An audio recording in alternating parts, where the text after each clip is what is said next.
Señores, ahí vimos cómo seleccionar un buen brócoli en Consuma Salud.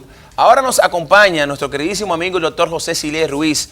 Es un invitado muy especial para nosotros porque siempre nos aporta con sus conocimientos y ayuda. Y más en el día de hoy, que es el Día Mundial del Alzheimer. El doctor Silies es un neurólogo y también un gran conocedor. Es miembro también de la asociación de la... Sí, ¿verdad? Estoy entre los asesores médicos. Entre los asesores médicos, la Asociación de Alzheimer Dominicana.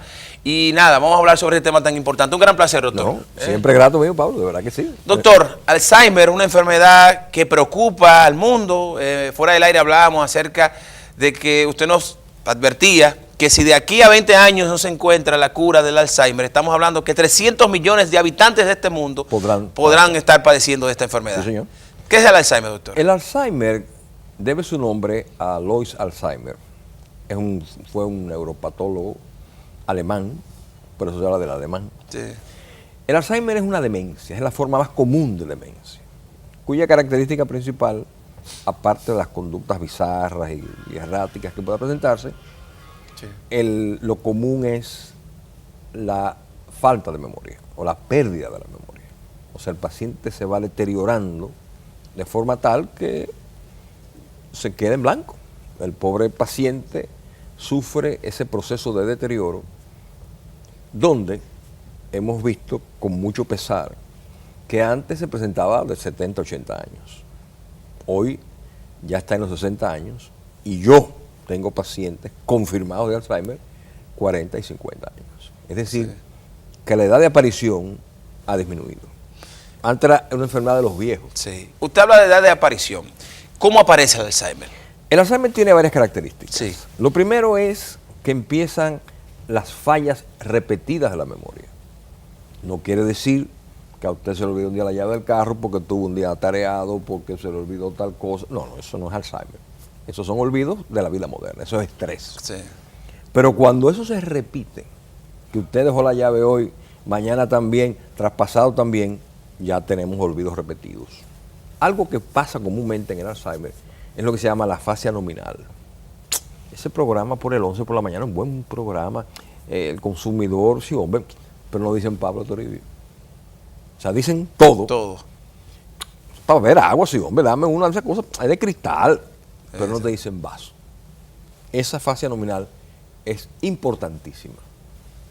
Otros debutan con conductas bizarras, ¿verdad? Gente que falta el respeto, el viejo verde,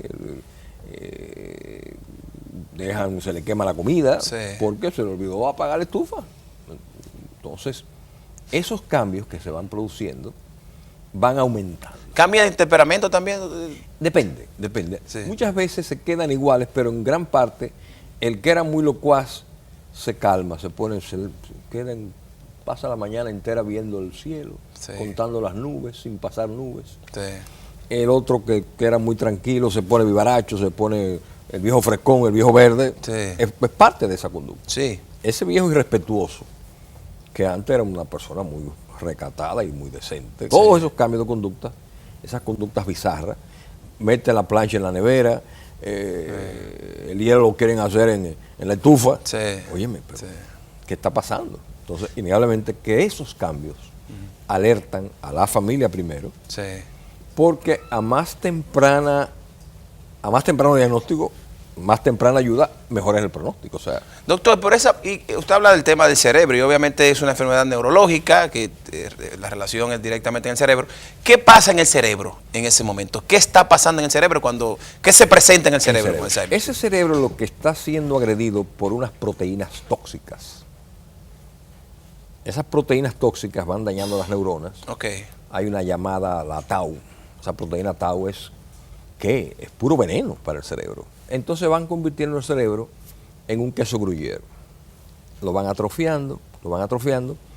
Hay un área del cerebro de ese tamaño que se llama la zona entorrinal. Está allá abajo en el hipocampo, que es donde se maneja la memoria.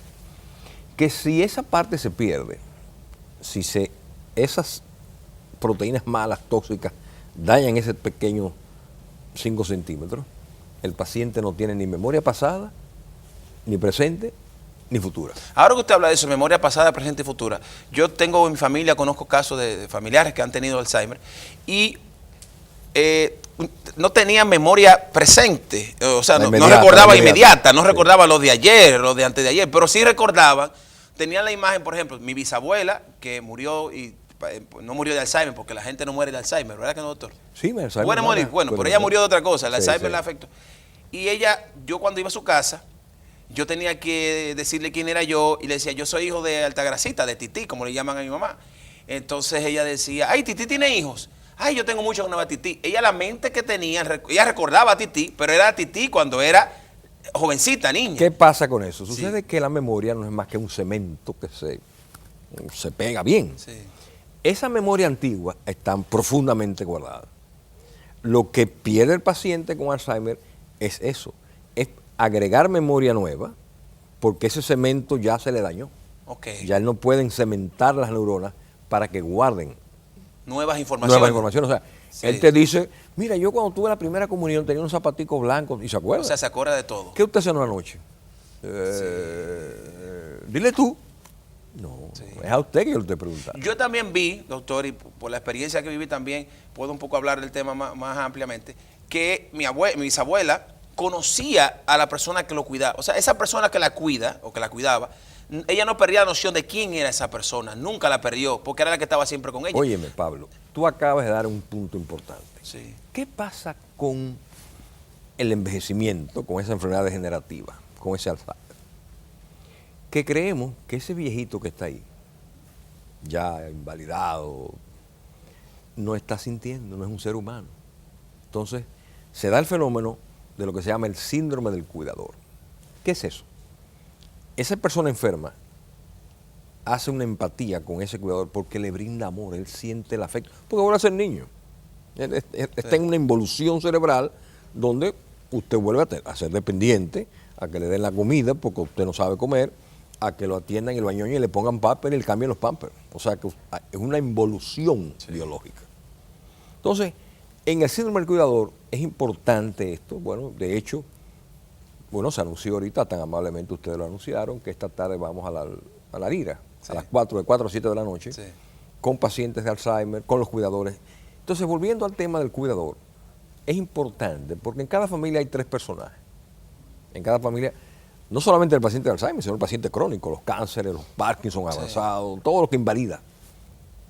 Esos 3 personajes, uno es el que se echa el bacalao a cuesta. Sí. Es una hija buena, se sufre, tiene el día a día, las malas noches, Sí. las dificultades alimenticias, las medicinas, todo eso lo maneja ese personaje uno, sí. que es el que padece el síndrome del cuidador, porque está sometido Sí. a un estrés Claro. permanente. Claro. Va el segundo individuo en la familia, que es el que da un dinerito, da 2 o 3 pesos y opina, siempre exige. Y está el tercer elemento, que no da nada, va los domingos o una vez al mes a opinar y a decir por qué no se hizo, por qué cambió. Entonces, ese primer personaje es el que va a tener la carga pesada de esa enfermedad que es devastadora. Es una enfermedad muy triste porque, imagínese usted, con los recursos que disponemos en nuestro medio, donde no hay seguridad social, donde no hay espacio donde llevar a este paciente el día entero. Por ejemplo, en Inglaterra, ¿qué pasábamos? Cuando hacíamos ese diagnóstico de Alzheimer, ese paciente pasaba el GP, al médico del vecindario, Sí. que estaba obligado a visitarlo y se pasaba a buscar a ese paciente a las 9 de la mañana y llevarlo a un stay day, home day. Sí. Se pasaba el día jugando con otros viejitos, jugando dominos, jugando baraja. ¿Tú te acuerdas? ¿Quién eres tú? Sí. Se atencionaba para que ese familiar tuviera su día libre. Sí. Pero aquí, ¿dónde va? Porque eso es importante, es interesante, el síndrome del cuidador. Sí, sí. Que es la persona que, y por lo y repito, por vivir la experiencia sé que es muy estresante, hay que tener mucho amor, Mucho mucha amor. paciencia, No. porque estamos hablando de una persona adulta que se convierte en un En niño. niño. Entonces hay que hacer Porque todas las al cosas. niño tú lo levantas. Claro. Pero un señor, sí. tú no lo puedes levantar. Entonces, y él no coopera. Doctor, ¿cómo se diagnostica el Alzheimer? El diagnóstico de Alzheimer es un diagnóstico primero de historia clínica. Información de los familiares, qué pasó, qué cambios ha tenido, Sí. la conducta, que botó los cuartos, que no sabe dónde lo dejó, todas esas preguntas en una historia clínica. Entonces uno pasa... Se le hace un test, Sí, sí. preguntas puntuales a ver sí, sí. qué tal está la Hay varios test. Sí. Hay varios test. Es común, el que se hace rápido ahí en gabinete, en el consultorio, es el test de Forsten, Mini Mental Test, que uno le hace preguntas que permiten darnos una idea de que hay un deterioro cognitivo. Un deterioro cognitivo. Pasamos entonces a descartar problemas depresivos, etcétera, etcétera. Y ya entonces hacemos la tecnología, que es resonancia magnética espectroscópica, que nos da una idea buena de que hay un área del cerebro que tiene una predisposición. Entonces usted jura la historia, la información, los test, varios, hay test para el paciente y test para los familiares. Y tercero, entonces ya la tecnología de resonancia magnética. Permítanos tomar esta llamada, doctor. Muy buenos días. Buenos días, ¿cómo están? Muy bien, gracias. ¿De dónde nos habla? De Herrera. Bienvenida, adelante. Gracias. Mira, mis preguntas son dos, una por mí y otra por mi hermana. Mi hermana ahora mismo está pasando por un proceso donde tiene cáncer, le están dando las quimio y ya usted sabe cómo se ponen con estos dolores y todas estas cosas, para ver qué me recomienda el doctor, a pesar de que ella tiene su doctor. Y lo mío es que se me está olvidando todas las cosas. Soy una persona de 48 años y se me olvida todo, aún teniéndolo en la mano. Muchas veces tengo las cosas en la mano y la busco. Se me olvida la comida, la dejo ahí para ir a buscar agua, ya se me olvida. Y no sé. ¿Usted tiene hijos? Sí, claro. ¿Y ya están grandes, están jóvenes? Mi hijo más chiquito tiene 22 años. ¿Y vive con usted? Sí, los dos más chiquitos viven conmigo. Y salen y eso también puede ser. Yo le hago la pregunta, doctor, porque tal vez el estrés del niño, ¿de dónde está el muchacho? El estrés de la madre. El estrés de la madre, de la hermana, perdón, de la hermana. Y de la hermana. Muchas gracias. Gracias por su llamada. No, indudablemente que usted está viendo una situación que es poco grata. Es un paciente de un cáncer avanzado, que los cánceres son siempre muy dolorosos en todo término, ¿no? Y la respuesta de los efectos secundarios de los medicamentos que tenemos que usar son malos. Entonces, indudablemente que a sus 48 años es muy probable que por esa circunstancia sea lo que tú señalas. Sea una circunstancia de estrés, pero el pero es, no está de más, visite a su médico, que aún se hace una evaluación, se hace un perfil de lípidos, de grasas, etcétera, que son factores que permiten evitar algunas demencias. No el Alzheimer, pero sí evitan las demencias vasculares.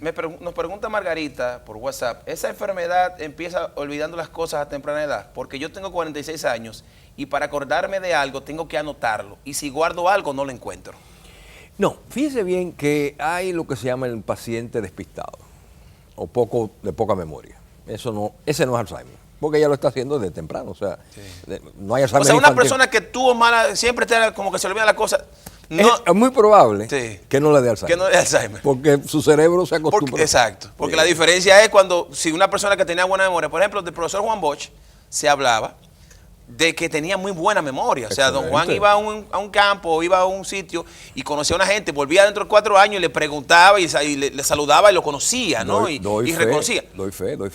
Pero posterior a eso, bueno, ya él no le dio Alzheimer y no. Si el profesor Juan Bosch no hubiera tenido la capacidad y el talento y el intelecto que tenía, era un hombre superior, le hubiera dado Alzheimer a los 60 años. ¿Qué digo? Que si usted no ejercita su cerebro, si usted no reta su cerebro, si usted no usa su cerebro, a usted le va a dar Alzheimer más temprano que al que lo utiliza. Vamos a entrar en ese tema de la prevención, de lo que podemos hacer para prolongar este proceso. Si hay tratamiento, pero vamos a recibir esta llamada. Buenos días. Buen día, ¿cómo están? Bien, gracias. ¿Dónde nos habla? De aquí de Los Frailes. Bienvenido, adelante, hermano. Yo le hice una pregunta, doctor, a ver si es verdad que jugar dominó evita más o menos la enfermedad.